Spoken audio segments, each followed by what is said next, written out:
Welcome everyone to the April edition of the My Million Year Monthly Speaker Series. I'm your host, Bryant, and joining me is my co-host, Ed. We're both life coaches, and our goal is to help our community members realize and achieve their dreams. It's a lovely day or evening now here on the Hudson. Spring is in the air, but so is COVID, so remember to continue to wear your mask. For today's agenda, we'll be covering our financial tip of the month with Ed, breaking out into groups for community building. And lastly, our featured speaker is Joanna Lau, founder and CEO of JEMMA, a fashion-forward brand women's handbag company. And we're so glad that she's joining us here tonight. We've got a lot to cover here, so why don't we get started? Now, we, as you know, take a practical approach to coaching based on our own experiences. And we recognize completely that financial independence is a key part of taking control of your life. So for our members, we always set our sights on hitting that first 1 million in net worth for those who haven't hit it yet. Hence our name, My Million Year, the year that you get to 1 million. So this fits right into our financial tip of the month. Ed, you want to take it away? Yeah, let's do it. Let me share my screen. So this is something that that we've been including in the every month tip of the month, but I realized that we never actually went through it with the group. So we wanted to spend some time actually going through it because it covers a lot of the principles that we kind of talk about, but we haven't actually gone through the whole thing. So let's do that now. So what we're going to do is calculate how long it'll take to reach your million year based on a couple of key assumptions. And I like to think of this as like the baseline. This is the longest it'll take to reach. And there are a lot of things that you can do to get there sooner, which is kind of a lot of the tips that we talk about every month. But this is a good kind of baseline floor that you can aim for. So to get to that calculation, there are really a couple of key figures that you need. One is to understand your annual savings, and the other is what your current net worth is. So why don't we start with the annual savings? So ideally, you would have your annual, you kind of know what your annual savings is, which is letter B here. So if you're saving just your 401k and you don't save anything else, for instance, maybe that number for you is 19,500. If you're actually saving more than that, and maybe it's sitting in a checking account somewhere, whatever that number is for you. If you have no idea what this is, if you have no idea how much you're actually saving, a good proxy could be just taking your annual pre-tax income and multiplying that by 15% as a very, very high level estimate. But ideally, you would know what this actually is. So whatever that is for you, just jot that down on a piece of paper or just hold that number in your head. The next piece is calculating your current net worth. So your current net worth is just your assets minus your liabilities. So what are your assets? Your assets could be the value of your home. It could be the value of your car, all your investments, all your checking and savings accounts, everything that you could essentially sell and convert to liquid cash. Your liabilities are everything that you owe money on. So if, for instance, you have a home that you just purchased, and let's say that it's worth $500,000, but you have a mortgage on that home, and maybe you owe $400,000 on that home. So your current, the net worth of that house is really $100,000 for you, because you still owe $400,000 on that home. So to calculate your current net worth, it's just that calculation. So add up all of your assets and all of your liabilities, and then you can kind of get a sense of where you are today in terms of your current net worth. I'll pause here for any questions on these two numbers, because these are the two numbers that we'll need, B and E, annual savings and current net worth.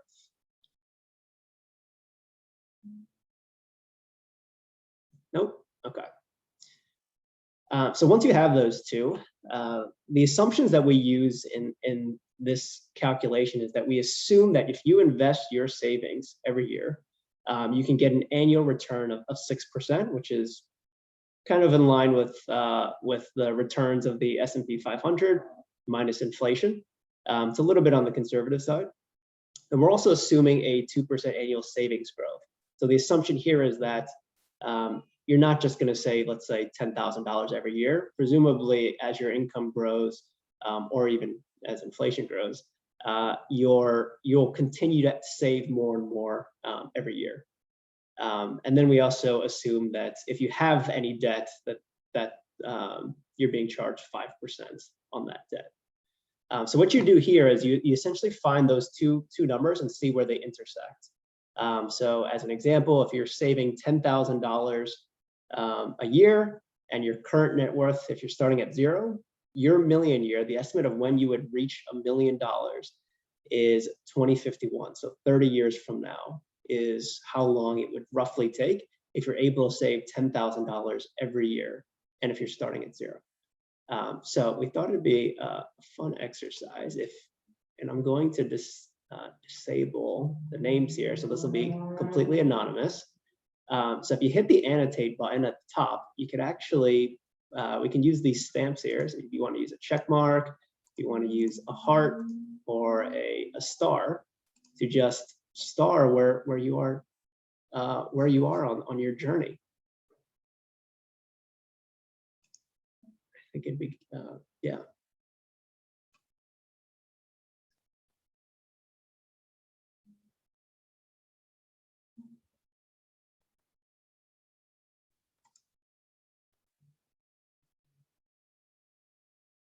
Does anyone have any questions about how we do these calculations?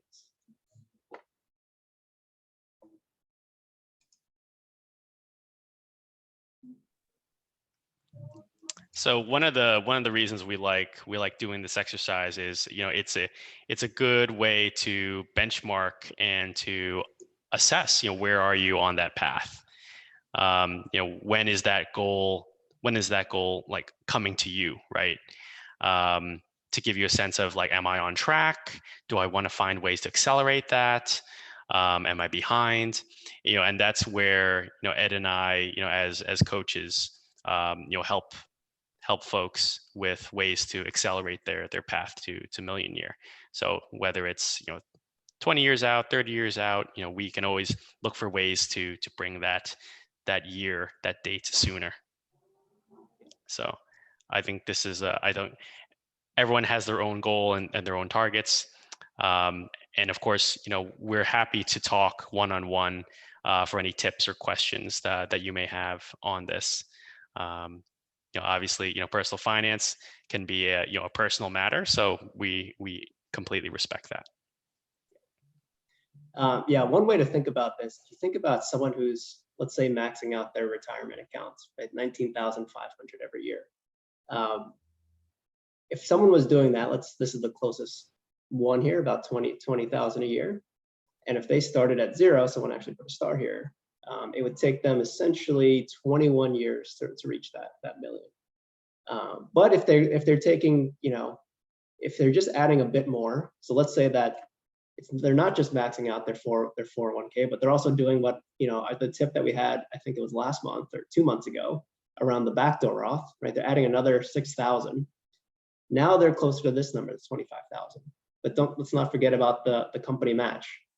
Let's assume the company matched on your 401k is another 5,000, and now you're at 30,000. So you can kind of see how quickly you can shrink the years. So this is a 4-year difference between just maxing out in doing just the retirement accounts. So there's a lot you can do here, and it's kind of a good way to think about how increasing your savings can shave off years in terms of reaching your target goals, whether it's hitting this million year or hitting your retirement number.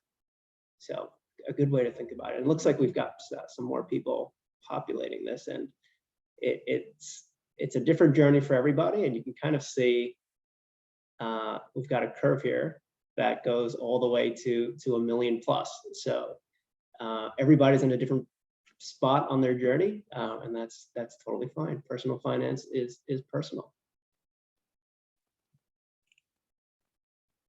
All right, any questions here before we move on? Yeah, Ed, by the way, the savings, that that assumes investments, right? If you Yes. Yeah. This assumes you are investing. and then net worth includes all assets. Right? Yep. Okay.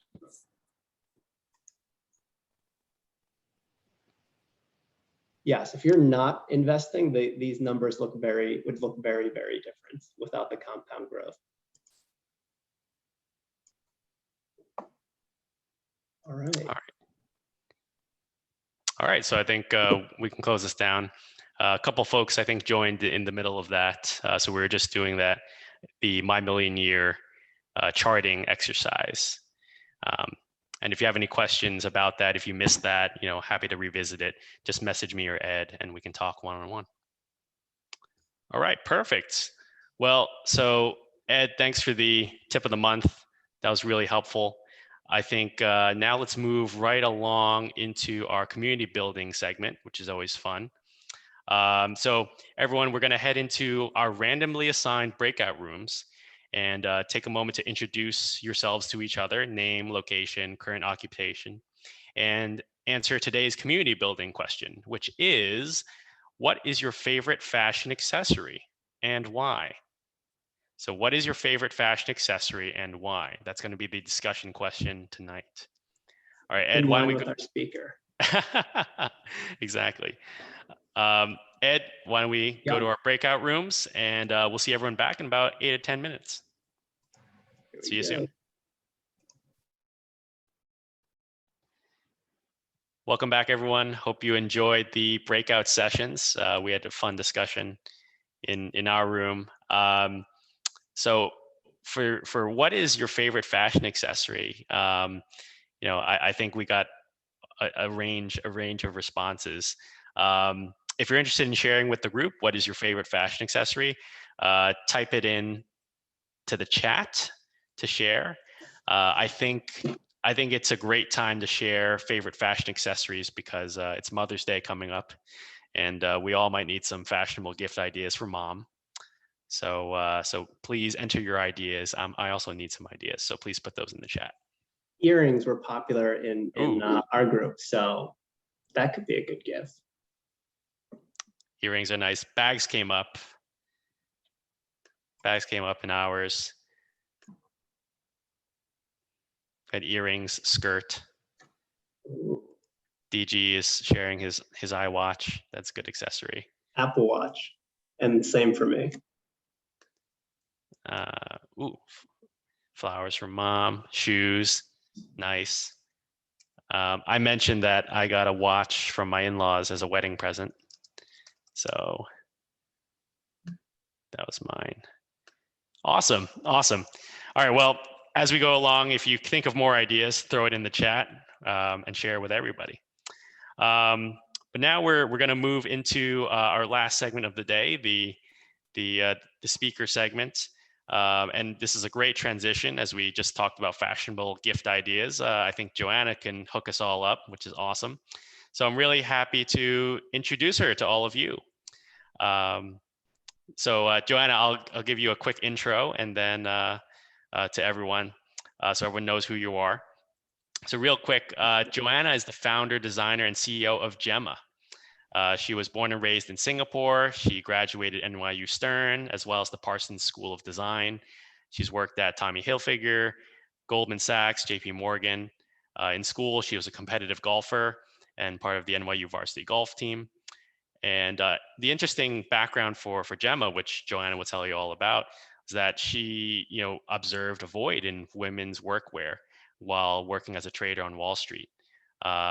Noting that men had their briefcases, but women's accessories in the business world didn't necessarily support the type of power and leadership in the roles that they took on. So Joanna's vision is in closing the gender gap and offering this opportunity in the form of handbags and fashionable,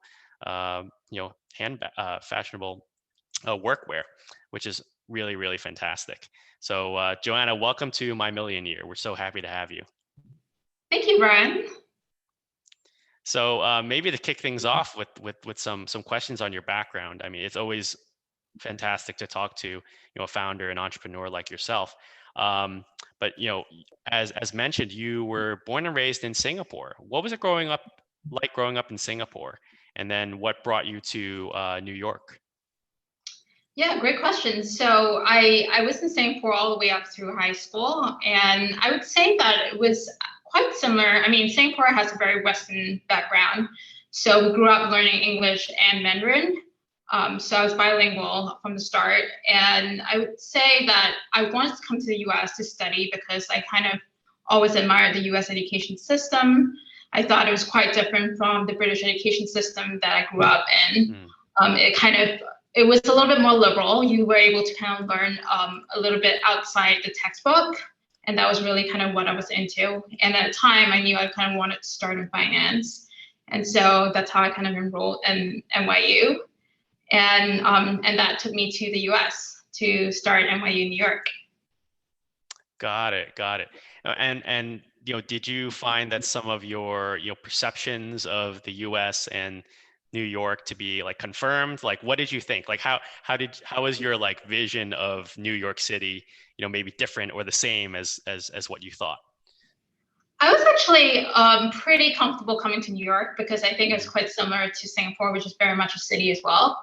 Right. And that was also partly why I wanted to come to New York, because I like the city life, and kind of New York kind of provided that. And I've been to New York before I came here for school, so I was comfortable with the environment. I kind of like the fast-paced, challenging, ambitious environment that New York provided.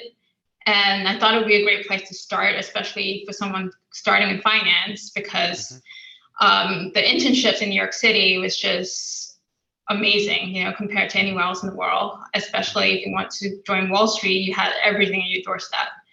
And I mean, going through Stern, I was able to experience that as well. So definitely it was a great place, great start for sure. Absolutely. I mean, what drew you to finance in particular? Family maybe. Yeah. But I mean, when you're 18, like, do you really know what you want to do, right?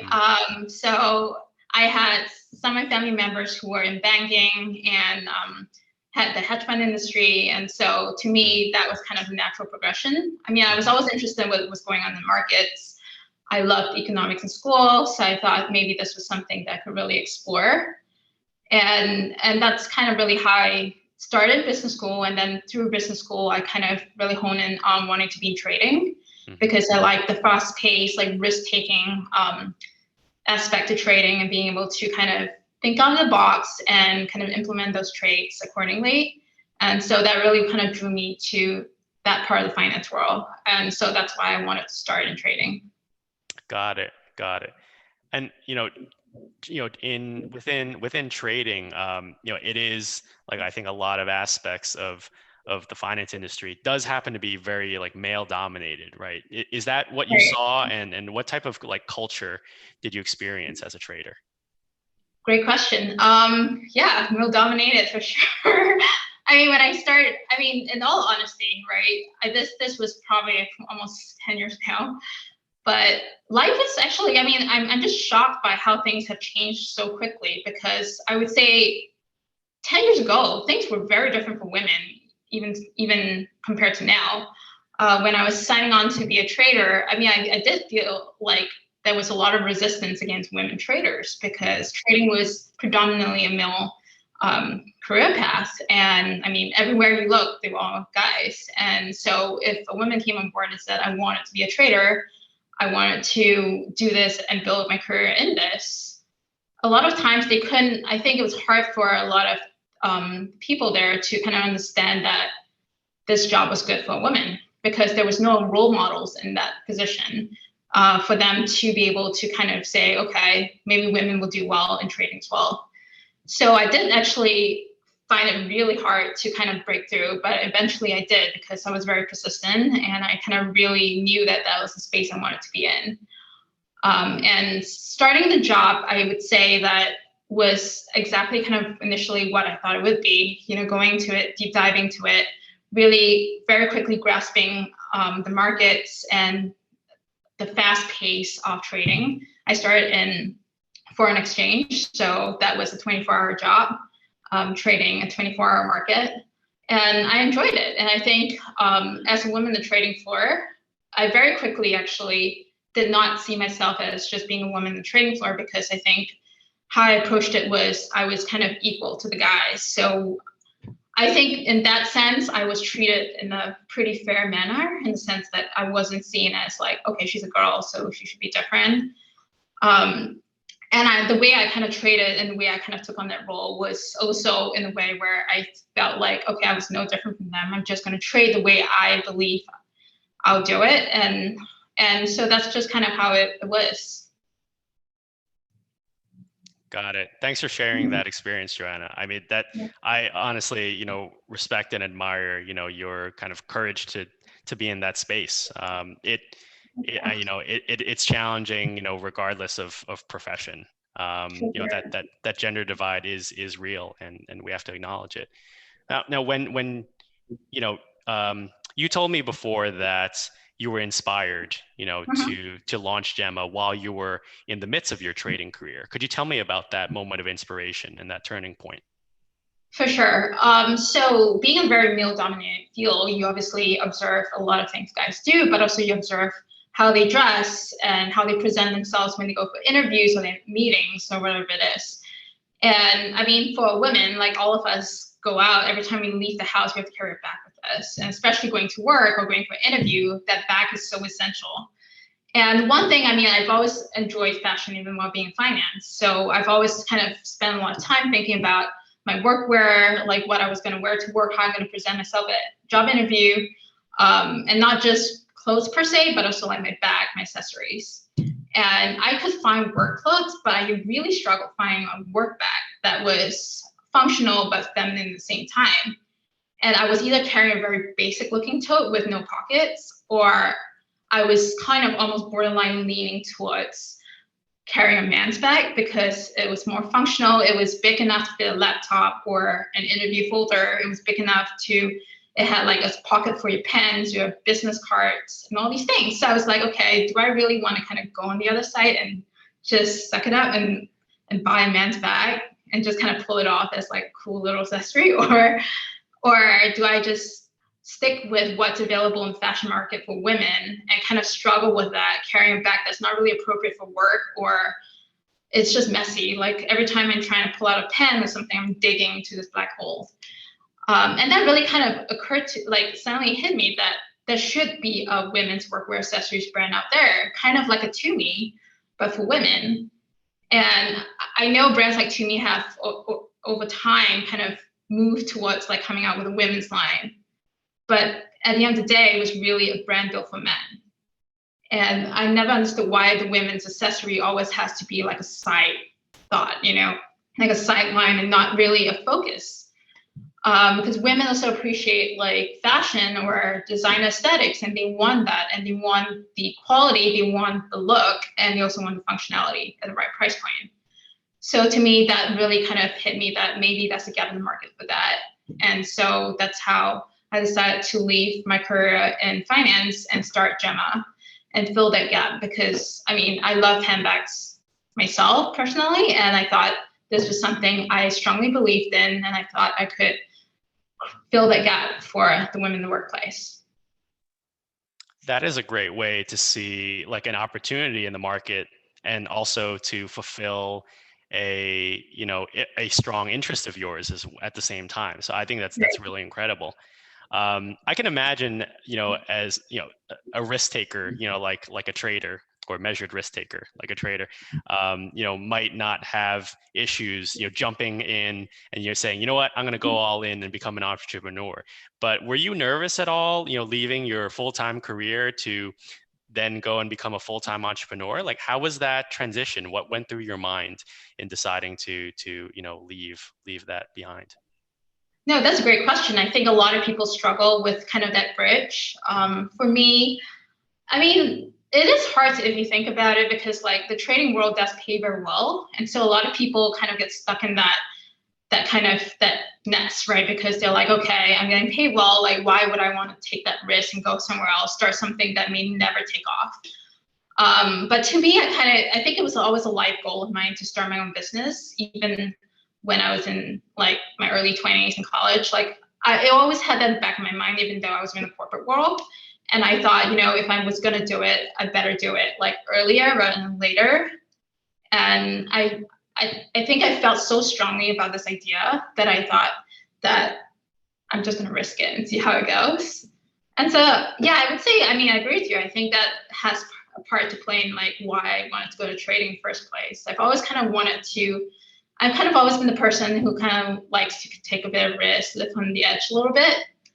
And I think I enjoy that. And so I just left my job, and I made a commitment to myself never to regret.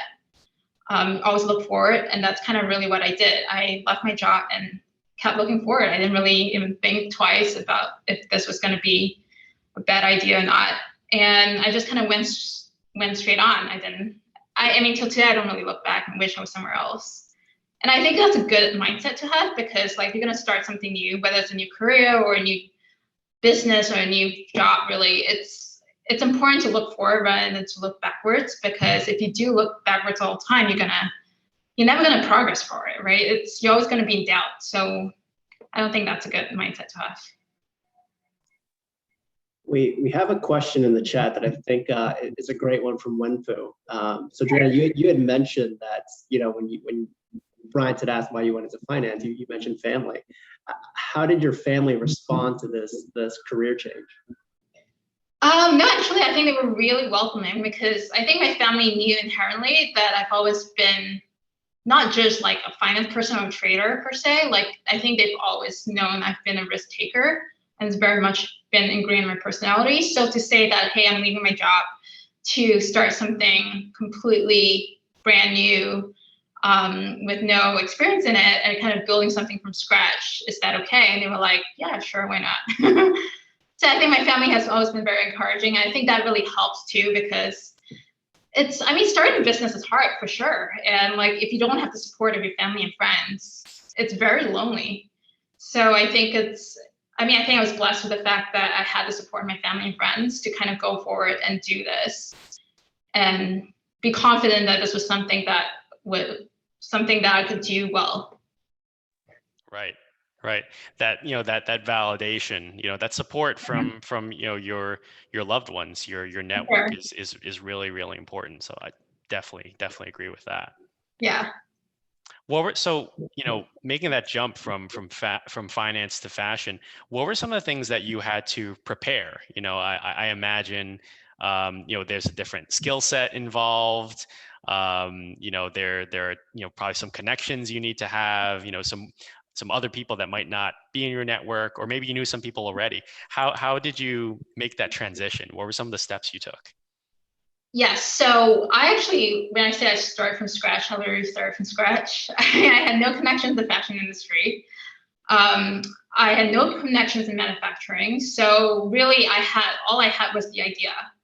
And I just kind of pieced the idea together purely out of like just thinking out of the box. I went to China to kind of source for manufacturers by myself.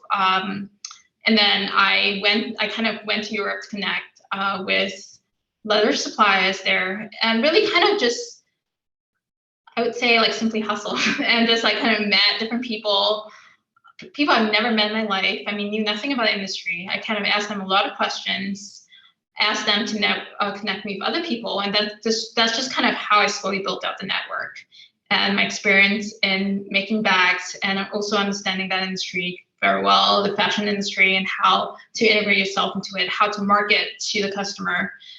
And that's really what I did. It was like piece by piece, kind of piecing it together. I started planning that about a couple of months before I left my job. When I left my job, I was kind of ready to go. I started building a website and making samples of the product, refining that, and testing it out with a small group of friends to see if this was even a product that would be usable. Was it going to fall apart? Was it not going to fall apart? And then also getting feedback over time from a larger group, whether this bag initially, when we launched the first bag, which was the Emma collection, which is still our signature collection, it was really understanding if there was a need for this bag in the market, that people like the design, that people like the functionality, how was the price point, And that was really the first year of really kind of exploring, understanding if this was a business that could stand on its own. And that's kind of just how I started. I didn't do any paid ads or marketing initially because I couldn't afford it. I mean, I was bootstrapping the whole thing. I still am. And I think being extremely scrappy is like very important in anything you do, because I mean, it's very easy to spend a ton of money and hope for the best. But I think to really build a good business, you have to really think outside the box, not just your product or service, but also on how you can manage your cash flow to be able to kind of scale up each and every year. Right. You constantly need to be thinking about, strategically, thinking for the long term. Like finance comes into play very importantly in a business, because as much as a lot of businesses don't seem to be a finance business or finance focused business, at the end of the day, in order for a business to survive, it's really down to money, to finance, to cash flow. And thankfully, I had a bit of background in finance, so that helped me a little bit. And as you guys mentioned earlier about like savings and assets and actually knowing how to kind of manage that or how to invest, it's important, whether it's in your personal finances or your business finances or your career finances. I think in every aspect of life, you need to be able to know that in order to survive. Right. Mm-hmm.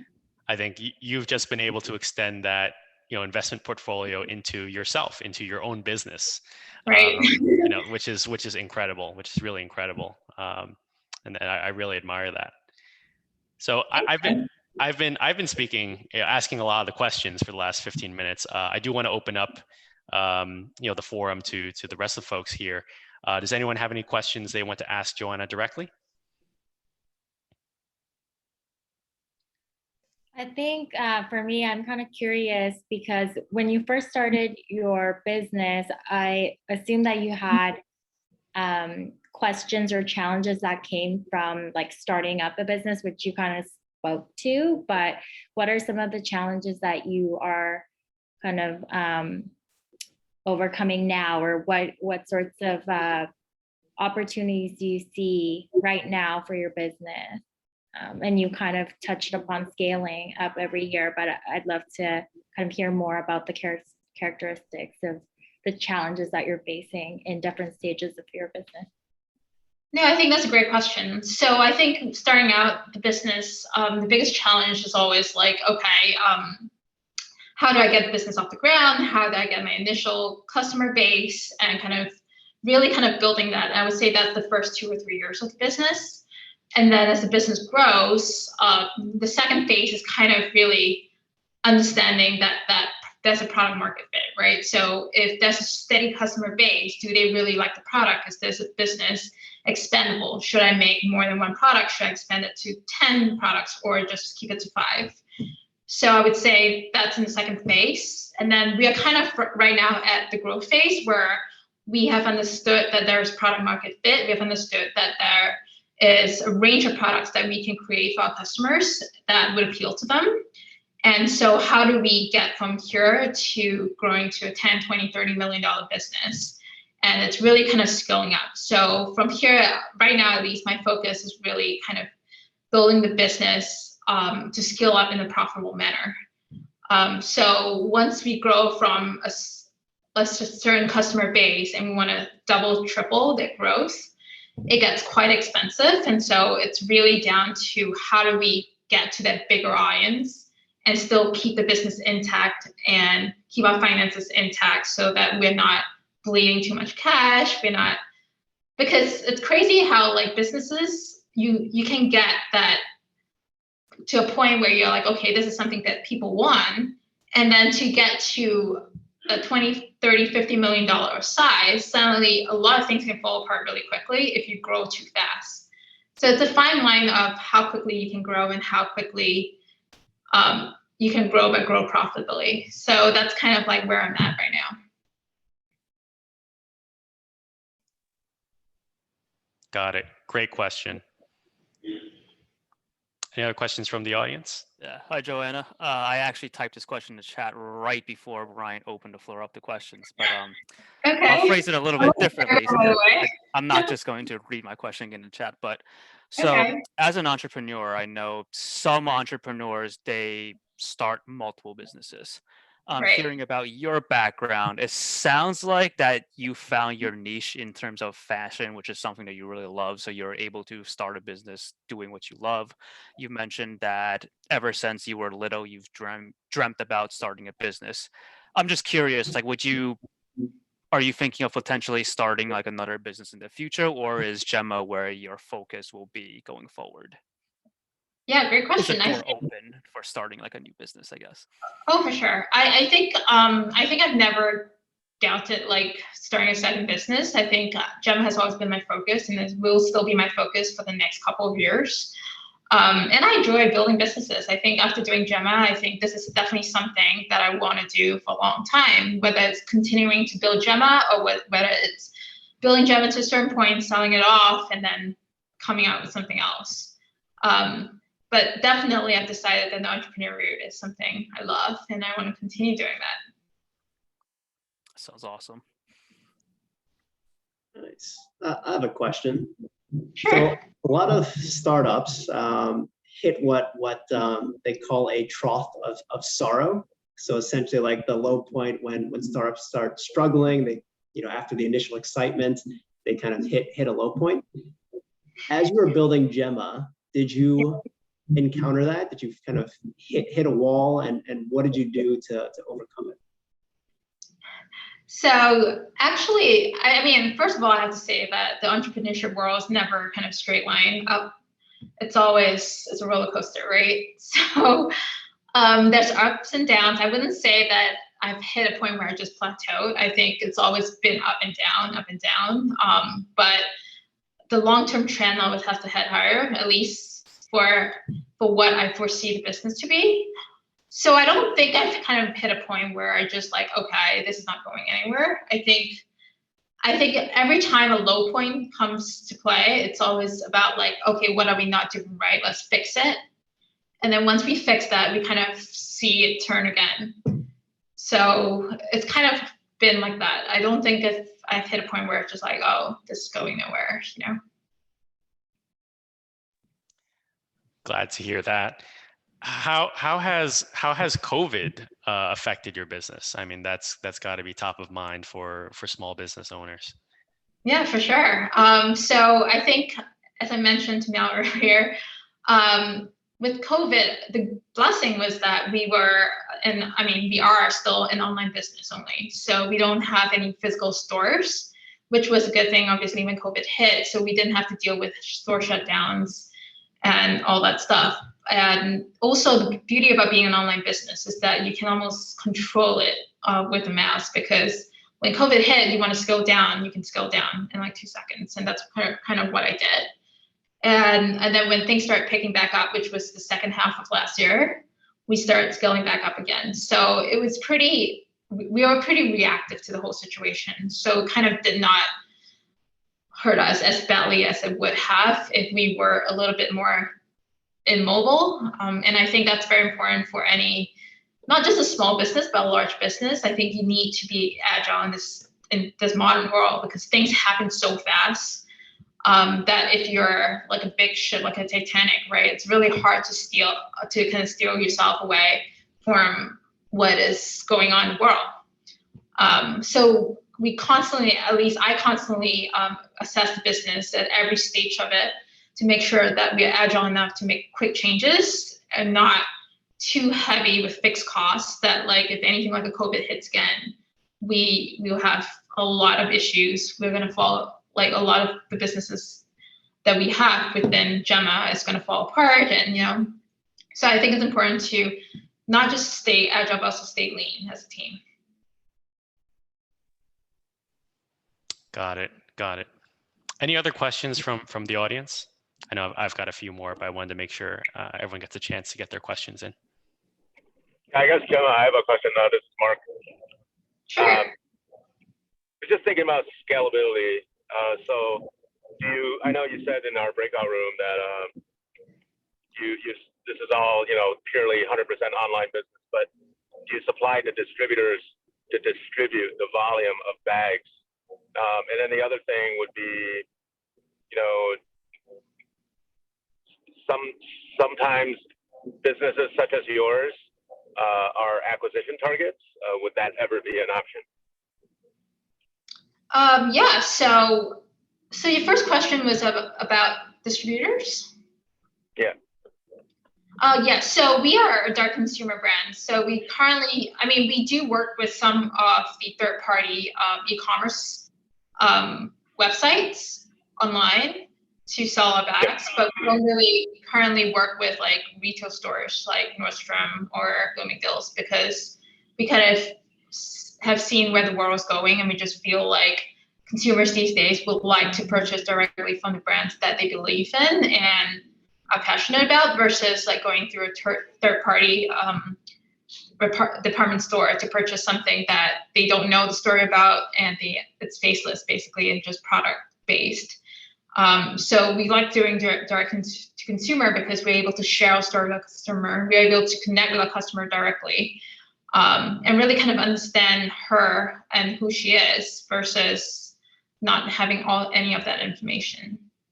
And in terms of your second question, in terms of acquisition targets, yes, I think currently we're really focused on building a brand, a handbag brand for the modern day women. So really the modern day needs, and trying to differentiate ourselves from people like Coach and Kate Spade, who have been around for a long time, because we personally feel that we're offering a different need from them. They have always predominantly been focused on fashion aesthetics. And I'm a person who's from a non-fashion background, and really building a bag for today's women and also the regular women in the street with needs that the fashion industry has really kind of not catered to. And I think maybe in the future, maybe some of these larger brands might see this as a different angle, a different take on the market, and might be interested in a brand like JEMMA. But for the foreseeable future, I think we want to stay independent. Great, thank you. Are you focused on the US market, or are you focused on the Asian market? Like, what's your marketing strategy? So currently we sell, I would say mainly in the US, but we do offer international shipping as well. So occasionally we do see customers from Asia as well as Europe and Australia.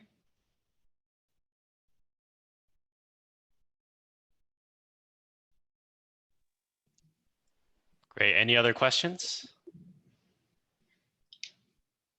I have kind of a, I have a few more, but this one might be kind of a heavy one.